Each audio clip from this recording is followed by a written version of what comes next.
Give me a minute. My buddy Paul here had some questions, and boy, he just rattled them all off in one comment.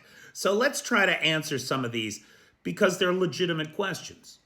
So the first thing is, are there insiders getting tired of Putin's leadership? And who is second in line to Putin? Well, Paul, that's the whole problem with autocracies. There is no second in line. There is no clear succession. When Putin dies, as eventually he will, I envision a power vacuum the likes of which the world has not seen in some time, and an orgy of violence the likes of which we have not seen in some time. Now, there are indications that the FSB, that's the inheritor of the KGB, is in fact consolidating power. It looks as though Putin's secret organization of spies, cutthroats, gangsters, and hitmen is consolidating power inside of Russia. We saw that they recently got authorization from the state parliament to have their own extrajudicial prison system. So basically, the FSB now has all kinds of pre-trial detention facilities, which you can read as torture chambers, where they can house and silence voices of dissent, mass arrests, anybody they want, with no oversight whatsoever.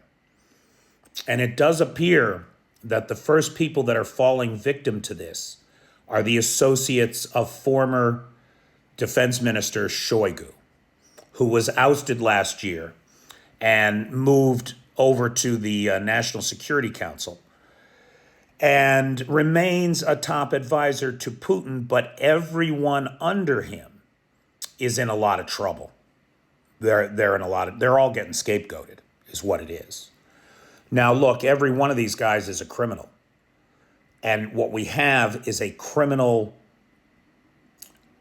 organization that is locking up anybody that stands in the way of the FSB shaking people down for money. So much of this does seem to come down to just the gangland gangster reality of Russia.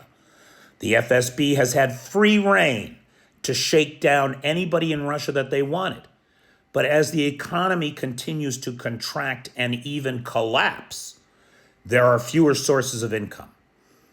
And so we see mafia-style gangland hits taking out the CEOs of oil companies, transport companies, major retailers, and then those assets being folded into the portfolio of the FSB. So it's very unclear what is going to happen when Putin is no longer in the picture. As far as him having any opposition, that is not a thing inside Russia. Putin is the power right now. And as long as he's alive, he will continue to be, it seems. Is the Kremlin suppressing info from the people, and can the citizens travel freely to other countries? So yes, the Kremlin is very definitely keeping information from the Russian people. Right now, all media, all independent media inside of Russia has been banned. Everything is now state-owned. Everything is now just a megaphone for the narrative that Putin wants the Russian people to believe. They have outlawed VPNs. You get caught with a VPN in Russia, you get a fine. And the fine is like an entire year's salary for the average Russian. So VPNs are outlawed. You can't get out of the country securely and browse the public internet. They've shut down every social media site pretty much you can think of, or hobbled it.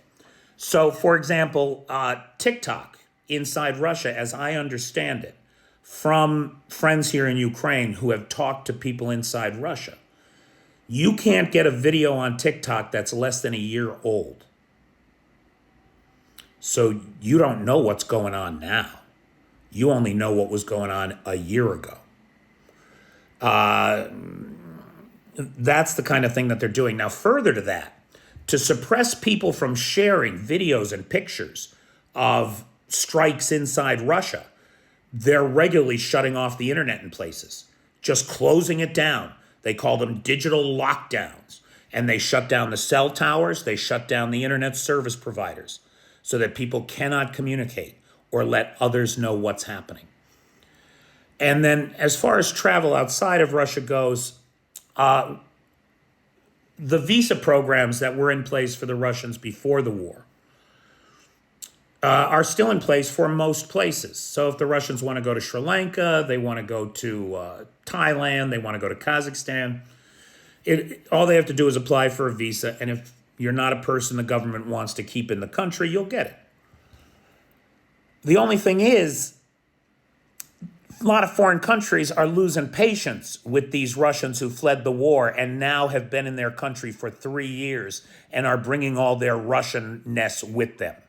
So, for example, we just saw the Sri Lankans throw 2,000 Russians out of the country. Boom, just revoked all of their long-term visas and said, we've had enough of you. In Phuket, numerous Russians have actually been found unalived because of the problems that they create everywhere they go. Same is true in Bali. And the locals are getting fed up with it, right? Places like Sweden and Finland have closed the border to Russian tourists. Nobody's getting in there anymore because the Belarusians and the Russians tried to weaponize immigration, and they would bring in these refugees from Africa and Asia, and then they would bus them to the border and make them Europe's problem. So things are not going well for the Russians. Their 3-day special military operation has mired the entire society in a war they cannot win and cannot afford to lose. I hope that answers those questions. Let me know in the comments if anybody has any follow-up. I want to give a big shout out to David Keller, who is the sponsor of this video. David joined the Patreon at the Sea Babies level or higher.